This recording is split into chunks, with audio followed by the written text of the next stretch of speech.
آج کی گفتگو میں بنیادی طور پر ہم انجینئر محمد علی مرزا سے متعلق گفتگو کریں گے۔ میں انجینئر صاحب کو کافی عرصے سے جانتا ہوں، حسب توفیق انہیں سننے کا، کچھ چیزیں ان سے سمجھنے کا اتفاق بھی ہوا۔ میں ان کی ہر چیز سے ایگری نہیں کرتا، بعض چیزوں پر میں سخت تنقید بھی کرتا ہوں، بڑے کریٹیکل نوٹس بھی میرے ہیں اس سے متعلق، اور ان کے دوستوں سے جب بھی براہ راست گفتگو ہوئی میں نے اپنی ریزرویشنز کا اظہار بھی کیا اور وقتاً فوقتاً انہیں اپنے انداز میں گائیڈ کرنے کی بھی کوشش کی، کیونکہ میڈیا بہرحال ایک ایسی چیز ہے جس کے کچھ تلازمے ہیں، جس کے کچھ اسرار و رموز ہیں جنہیں سمجھنا پڑتا ہے۔ اب ریسنٹلی مرزا صاحب ایک سیاسی گرداب کے لپیٹے میں آئے ہوئے نظر آتے ہیں۔ ان کے مذہبی معاملات، ان کا مذہبی اختلاف، ان کے مذہبی نظریات، یہ میرا بنیادی طور پہ مسئلہ اس لیے نہیں ہے کہ ان امور پر نہ میں اپنے آپ کو کوئی اتھارٹی سمجھتا ہوں، نہ میں اپنی وہ حیثیت سمجھتا ہوں کہ اس کے اوپر میں زیادہ رائے دے سکتا ہوں، اختلافی نوٹ دے سکتا ہوں، آرگیومنٹ نہیں کر سکتا، کیونکہ اس کے لیے فل ٹائم ریسرچر بننا پڑتا ہے اور میرے پاس وہ ٹائم نہیں ہے۔ ریسنٹلی انہوں نے جو باتیں عمران خان سے متعلق کی، فوج کے حوالے سے کی، اسٹیبلشمنٹ کے حوالے سے کی، ان پر مجھے کوئی بے پناہ حیرت نہیں ہوئی،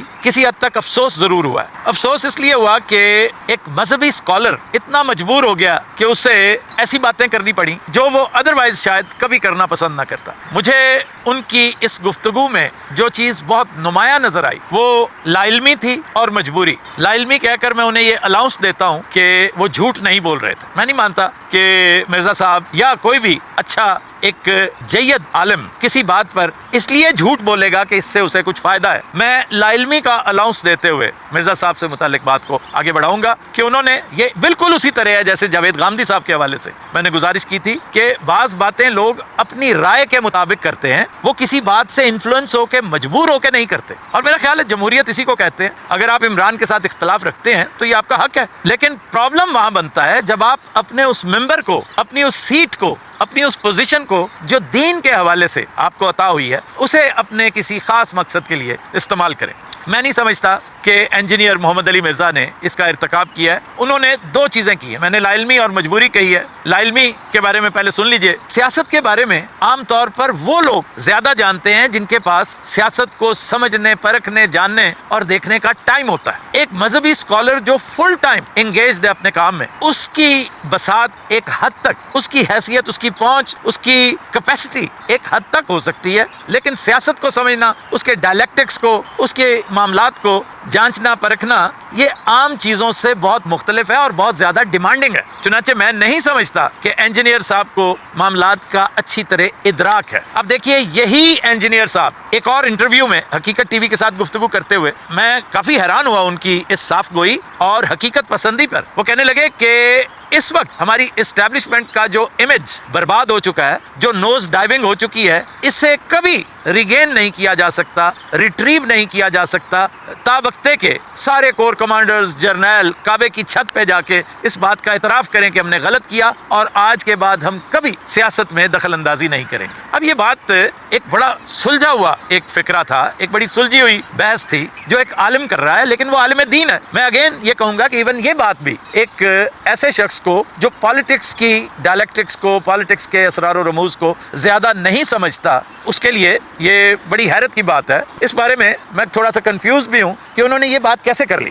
اگر وہ اس بات کو سمجھتے ہیں تو پھر انہوں نے دوسری بات کیسے کر لی کہ عمران خان لوگوں کو بھڑکا رہا ہے۔ عمران خان نے تو کبھی لوگوں کو نہیں بھڑکایا، وہ تو ہمیشہ کہتا ہے کہ ملک بھی میرا ہے، فوج بھی میری ہے۔ تو ایسا شخص تو ممکن ہی نہیں کہ وہ فوج کے خلاف کو بات کرے۔ تو آپ نے نہ جانے کیا سوچ کے یہ معاملہ کیا ہے۔ بہرحال میں نے جب تحقیق کی، جب میں نے تھوڑا سا طے میں جانے کے لیے پہلے آپ کو فون کیا، انجینئر صاحب یو ڈنٹ ٹیک مائی کال، یقیناً آپ بزی ہوں گے۔ پھر میں نے اسامہ صاحب کو کیا جنہوں نے مجھے آپ کے ساتھ کنیکٹ کروایا تھا آج سے چند سال پہلے۔ بعد میں پتا چلا کہ وہ 1 سال سے کینیڈا شفٹ ہو گئے ہیں۔ پھر میں نے قیوم صاحب سے بات کی، قیوم صاحب جو گجرانوالہ ہوتے ہیں۔ اس سے آپ کو اندازہ ہو جانا چاہیے کہ میں نے جو اور کریزی کر سکتا تھا، جو محنت کر سکتا تھا، وہ کی آپ کا موقف لینے کے لیے۔ وہ پتا چلا کہ یہ حقیقت ٹی وی والی بات آپ نے پہلے کی تھی، اب پتہ نہیں یہ غلط کیا تھا یا دوسرا غلط کیا تھا، دوسری بات آپ نے سجدہ سہو کے طور پہ کی ہے یا کروائی گئی ہے، آئی ڈونٹ نو۔ لیکن بہت عجیب لگا جب آپ نے عمران خان کے بارے میں وہ باتیں کی، وہ سراسر غلط ہیں، بلکہ انجینئر صاحب مائنڈ نہ کیجیے گا، وہ لغو ہے، بے تکی باتیں ہیں۔ لغو اور بے تکی باتیں اس لیے ہو جاتی ہیں جب آپ جیسا بندہ، آپ جیسا عالم آدمی ان چیزوں کا ارتکاب کرتا ہے۔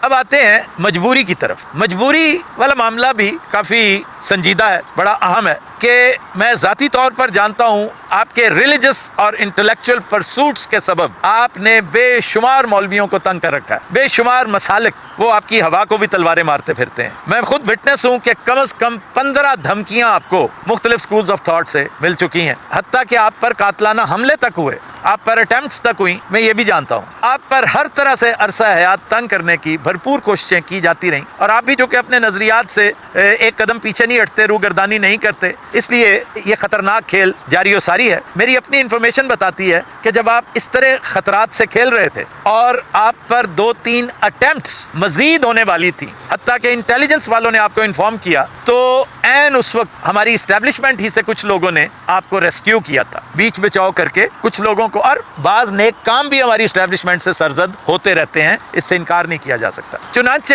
اس مجبوری کے تحت, شاید پے بیک کے طور پہ یا احسان مندی کے طور پر, آپ نے ریسنٹلی جو کچھ عمران خان کے حوالے سے کہا ہے وہ سراسر بے سروپا ہے, اس کی قطعاً کوئی گنجائش نہیں. البتہ اس پر ایک تفصیلی گفتگو میں نے کل رات عمران ریاض خان کو کرتے سنا ہے, اس کے بعد کوئی گنجائش نہیں رہتی, اور عمران نے بڑے اچھے سلجھے ہوئے انداز میں ادب آداب کو ملوز خاطر رکھتے ہوئے بات کی ہے, جو مجھے اچھی لگی. اب میں اس حوالے سے اس بات کو صرف اس حد تک کر سکتا ہوں کہ آپ کی پہلی بات سے مجھے 100% اتفاق ہے جو آپ نے حقیقت ٹی وی کے ساتھ کی. ادروائز دوسری باتوں کے ساتھ نہ صرف میں اختلاف کرتا ہوں بلکہ حیران ہوں کہ ایک پڑھا لکھا آدمی اس طرح کی بات بھی کر سکتا ہے بغیر ریزن کے, بغیر کسی لاجک کے. اور جو لاجک آپ نے دینے کی کوشش کی وہ انتہائی فلمزی ہے, انتہائی مریل ہے, وہ کوئی انتہائی تھکا ماندہ اور خستہ حال وکیل بھی اس طرح کی آرگومنٹ نہیں دے گا. خیر, میں آپ کی اس بات کو یہاں سے پکڑتے ہوئے کہ اگر سارے کور کمانڈر, سارے جرنیل کعبے کی چھت پہ بھی چلے جائیں تو حضور پاکستانی فوج کا امیج ریٹریو کرنا